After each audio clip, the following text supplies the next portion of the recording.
And welcome everyone, and we are back for another match. I'm sorry, I'm a little bit sick, so I will do my best for my voice to not sound too horrible, but here we're gonna cover Crazzyfool. It has been requested by someone in the comment, and it's true. I think I never really did a Crazzyfool game, at least in ranked, and of course when we talk about Crazzyfool, we always think about the Riktor. So here we're gonna have Crazzyfool with Cold, the Riktor Revenant lane, facing against a Sparrow Decker. I feel like the Riktor Revenant should have like pretty strong... Ooh, and very good like first hook. That's something like you should be like fetching for something early on, and that's exactly what Crazzyfool does. Here we have Tricky Nicky, wasn't expecting at all a hook, and that Decker is already out, and that means that no Cold and Crazzyfool are gonna have like a good time in that lane. I feel like you should always respect the Riktor. Here it was very well played. You see a target that is not moving, people don't play before the first wave arrive, and here we have the second. We get the flash immediately out of Treasures. I feel like the flash wasn't really needed because once the hook is done and Cold wasn't like really like following up immediately, so I don't think the Sparrow needed to flash away that aggressively, but the hook was perfect in a sense, max range, so even if the hook mixed, there was like no real punishment afterwards. So already like having a good time. We try to go for the hook connect again, we're gonna like get, and that's gonna be a first blood. 3 hook out of 3. What can I say? At some point someone is gonna die, but you can see how Riktor is not really like in his prime anymore. Like in the past, 1 hook someone was dead. Here it needed like 3 hooks to finally kill someone, but here they let the wave like push towards them. That way they're not exposed for any ganks, and they can like freeze convincingly, because I feel like Riktor is very good when he's close to his tower, because like you have to step forward to kind of crash the wave, and that's pretty dangerous. Here we try to go for the hook. This time the hook doesn't connect, but at least we force the Sparrow a little bit away, which means that now we can keep this freeze going. Passive of the Riktor, the Riot Shield, is very good to keep the like tanking those minion wave, so we can keep the freeze. And here you see they keep the freeze, the enemy team cannot step forward. I think we are like 12 CS to 9 already, 15 CS to 9. It's gonna be tough. We're maybe looking for a hook here. We have to be careful though, because if this hook connect, that's a lot of minion. But this is no flash on that Sparrow, and as you can see, we fully let the kill to Cold by not like auto attacking, and we're gonna go back to base.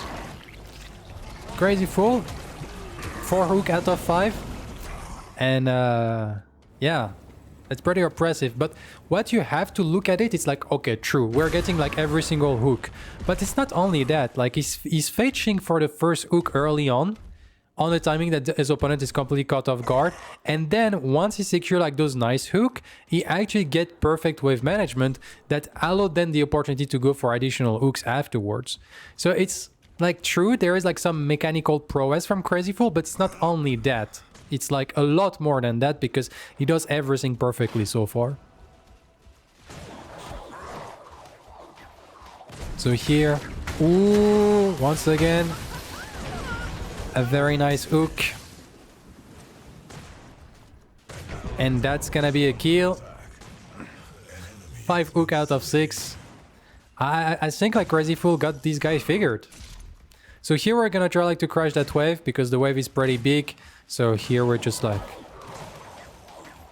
probably looking. Cold is gonna like auto attack that. I feel like as the Riktor we should be auto attacking that to maybe like look for rotation towards mid lane. I feel like here we're waiting a little bit too long. The damage on the tower is not going to be consequent. The gold buff is not up. I feel like here it would have been much more interesting for Crazzyfool with this big wave to try to look for rotation towards mid. Maybe create some pressure on that gadget with the Fae. Fae was like not going to get level 6 at all, that's for sure. But I feel like there was a timing for a rotation or getting vision in the jungle. And now like the timing is a little bit lost, and so we're not going to do much with it.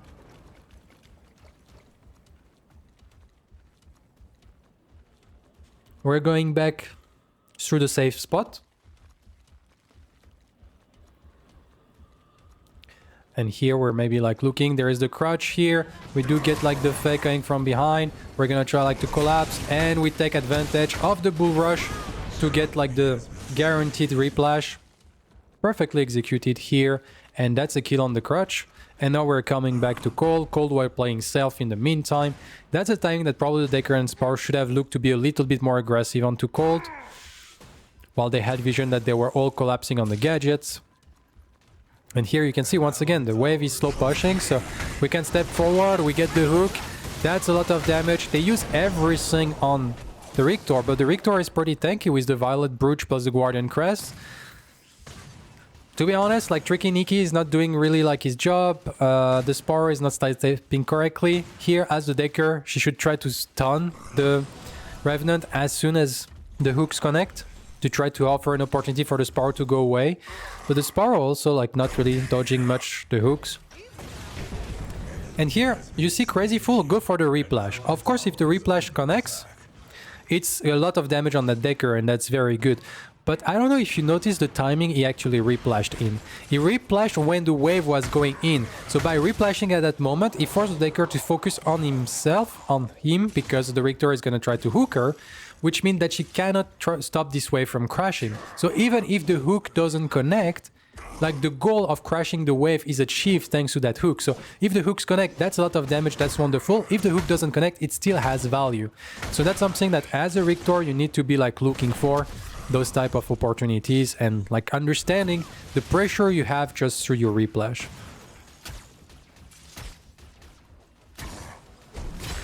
And here we try to go for the hook, gonna get like some good damage, force the flash again.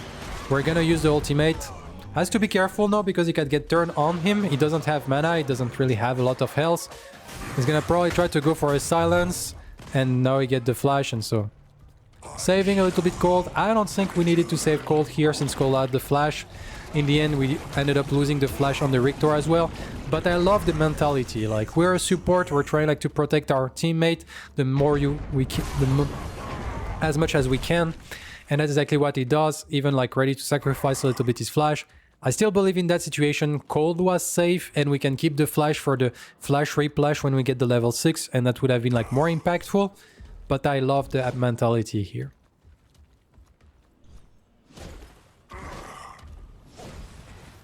So I have to admit, like, already like 6 assists. Like connecting most of the hooks. Cold just like following correctly on the hooks, which you just have to land like auto attacks. And the obliterate. And like this dueling has full control. So here it's a matter of like, will the dueling keep playing, and then we keep like maybe getting some kills on the duel lane, or we have to start rotating and create like some stuff on the rest of the map. Here we just got the level 6. We're looking to maybe do something on the mid lane, but their own mid laner is not here. But you see, like, he appear immediately.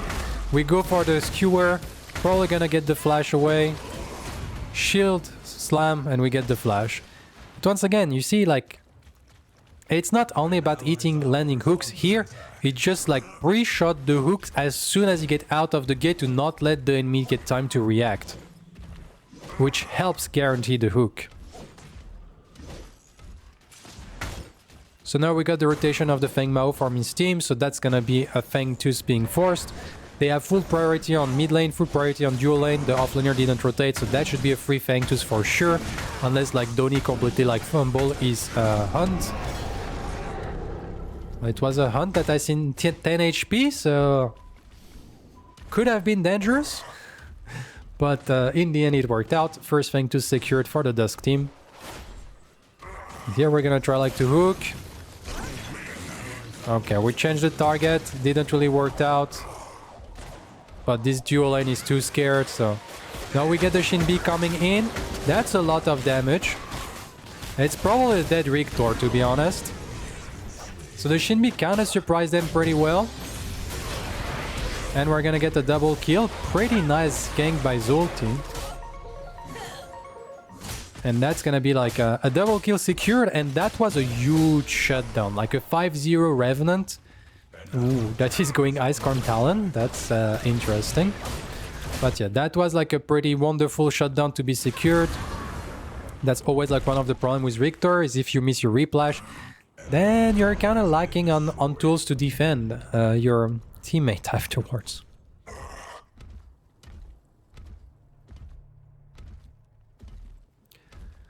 So, I'm not sure what Crazzyfool is doing here. Taking a bit of a long time.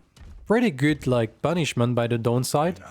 Coming, securing 2 kills on 2 people that were, like, having a good time. One being super fed and securing a tower in the meantime, so... That was a very good operation by them. Now we do have the Raiment of Renewal finish. Like, once you get, like, that item, you're basically unkillable until the 17-minute mark, something like that as a support. So you can start to go ham. I'm kind of exaggerating with the unkillable, but if you don't play very stupidly, you should never die once you get that item completed. At least until 17 minutes, like I said, because you have so much HP. You can see, like, here we're at 2300 HP at 11 minutes. When you compare that to... you have 800 HP more, with a lot of regen, good ability aced. Like, you should be fine. Here we're looking at that Sparrow. We use the Electrocute for the move speed, but it's not gonna be enough to be able to catch that Sparrow. I feel like we should be... like, we stood at 3 bubbles for a very long time, so that kind of delay our crest. I think that's something that we should have, like, done better. But I wonder if we're gonna get it now, with, like, these 2 bubbles. Like, the next back should give you, like, the crest. We're gonna try to take the tower, because the enemy team is not really, like, playing that tower. We're not gonna rotate, we go for the hook. And that's a dead Sparrow. And I kind of love, once again, what we're doing here. Like, I think this Sparrow was expecting Crazzyfool to hook as soon as he get out of the tower. Because if he hooks on the tower, then he get targeted by the tower. And I think Crazzyfool take advantage of that to hook before he get out of range of the tower. Because, like I said, Raiment of Renewal makes you, like, very, very tanky. And so... he completely, like, surprised, because I think really this Sparrow was expecting them to hook after they get out of tower. And so that's, once again, like, as Riktor, you really need to try to get inside the mind of your opponent. Here the Reckoning mainly used to save the Feng Mao, and we're gonna secure the kill. Cole is gonna turn. We don't have any mana for a Riplash, so we do have to be careful. In typical NFation game, we're playing, like, behind the tier 1 tower in mid lane. I'm not really sure why we're playing there for so long, instead of just, like, getting the wave and the tower. But yeah, like, I feel like every time I review any ranked Paragon match, there is a moment, let's stay behind the tier 1 tower for 2 minutes, fight for way too long, and end up dying. I guess that's a trademark. But yeah, here we're gonna go back to base, probably. But here we see there is an engagement, so immediately he comes, he get the hook, get the silence. The problem is the Fae doesn't really, like, react to it, so I think there will be nothing out of that engagement.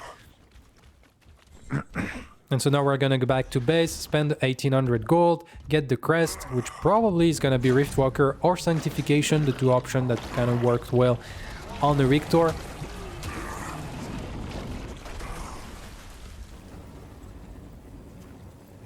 And so I'm looking to see what he's gonna take, and he's gonna take, like, the option I actually didn't mention. So here we're going to go for the Leaf Song. Probably, I guess, maybe to get out of range of the Sparrow, to be able to chase the Sparrow, maybe create some space against, like, the Shinbi. To be honest, I'm not a super big fan. I feel like Riftwalker would be better to close distance against the Sparrow. Riftwalker would be better to get the Shinbi out of people. And Sanctification, from how cold is big, I feel like Sanctification would just, like, offer him, like, if anything go his way, a Shinbi or something, like, cold is so big that he can probably, like, win the DPS trade, and with a Sanctification on top of it, will actually, like, win it even faster. And, like, would stop, like, a lot of dive potential for the enemy team. So we go for Leaf Song. I'm personally not a big fan of the choice. Here we're gonna use, just, like, to surprise, go in. Here we're gonna try to go for the silence. Like, this Shinbi is going onto the wrong target. Get the flash away. Decker is arriving, but he's gonna get the kill, so not this Decker. Has to be careful. Oh, we missed the hook on the gadget. So we're gonna try to body block as much as we can. Probably gonna sacrifice his life to try to get as much as he can, but actually this gadget is not killing him. I don't know why the gadget like flashed away like that. Could have like simply killed him and then flashed away. If she still feels the need for it. So I guess he survived. We're gonna get like the next item, which is Dynamo, offering you still like more health, more ability haste, and of course like the good advantage of like on your CC, people take 8% more damage. Pretty good item on Riktor support.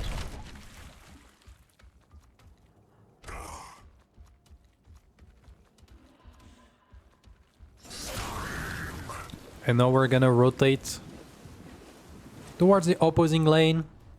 Fengtus has been taken. Mini Prime is up. So we are going to play on this side of the map. On top of that, the enemy team was kind of collapsing around here. So we're gonna play with a teammate.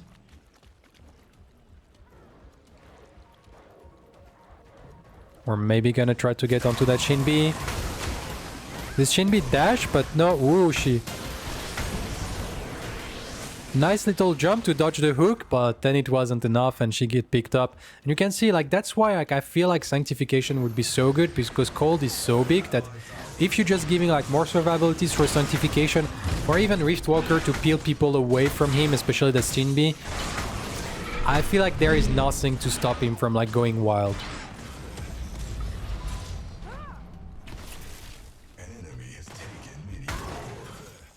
And you can see like all those little things here, he tried to stay in front of him. We're gonna try to go for the leaf song, but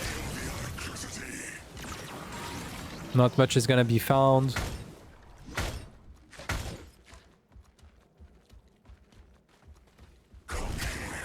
Try to go for the hook. Sevarog is arriving. We're gonna take a lot of damage. A lot of resources being used. And that's gonna be Crazzyfool being deleted. And that's one thing, like, as a Riktor support, yeah, Crazzyfool was big, but at some point you still have to respect, because, like I said, you're immortal until 17 minutes in, and here we reach, like, this past 17 minutes in, and suddenly, like, it's too much damage. Like, one combo, they start to expend a lot of resources to kill him, but it's enough to kill you. So, once you reach, like, those 18-minute marks, as a Riktor support, you have to start again, like being smart, not really overextend yourself, because if the enemy team decide to turn on you, it's gonna be enough to kill you. And that was like the prime example here.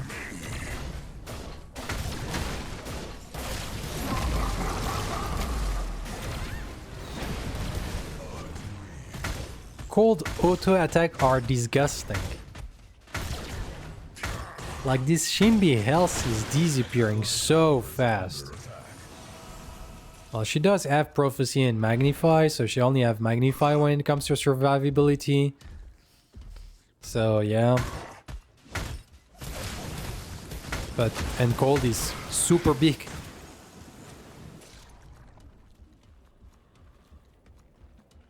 So here, probably, we keep the pressure up. We're super strong. We can play in the enemy jungle.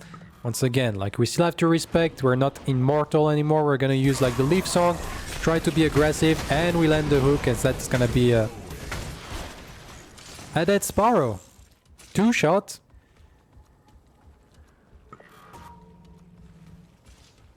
Fengtus is gonna respawn. That's most likely gonna be triple Fengtus for the Dusk side. Ooh, we tried to go for the blind hook, I think. Not sure if he were seeing someone through like the minion, but it was very close. In the situation, you can just go for it. Why not? Here he tried again. Trying to get the pickup before they go for the Fengtus. No, Fengtus has Isby up, so they should probably like push this wave, go to Fengtus, triple Fengtus. Then they're still pretty big. They can probably like...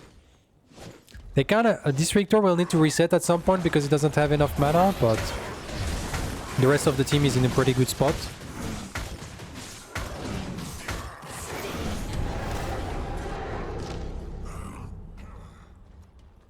Not a big fan of the hunt I'm seeing, overall. Here it was 230. Like, who knows? Like a beam of Decker probably at that time does that damage with Crucial Time Warp, so something I think we need to be careful. Here this power is trying to go away, and we got the flash. And that's gonna be a dead Sparrow. This Sparrow is not having a good time. At the same time, she picked Sparrow with Eviscerator against a Riktor, so I'm sorry, Treasures, like, you get hooked on cooldown and you don't even buy Liberator, you kinda deserve what's happening to you. Because that's the thing also, Riktor is super strong, but against Reclamation, or like any source of cleans, suddenly you can even bait the Riktor, because as we have seen, like a Riktor is tanky, but it's still like not invulnerable. And here, the enemy team apparently decided to surrender. So, what can we take for that game? Well, Crazzyfool was crazy on his hooks, like landing many of them, but a big portion of them was, like the first hook is Tricky Nicky, not respecting the early levels. Then we got like money situation here, like, I'm sorry, like it's not a... I feel like from how the early game has gone, like you cannot go Eviscerator, that's for sure wrong 100%. I would say like maybe you can even go Reclamation, you're against a Fae, Riktor, Steel. I feel like that's a Reclamation game on the Decker. So I feel like also some Itemization, but then you also see is Crazzyfool, like those early hooks, but then he convert that advantage very well with a good wave management and punishing correctly the opponent. So that was the Crazzyfool Riktor game. It was a nice one to watch, to be fair. Hope you enjoyed it. I will see you in the next one.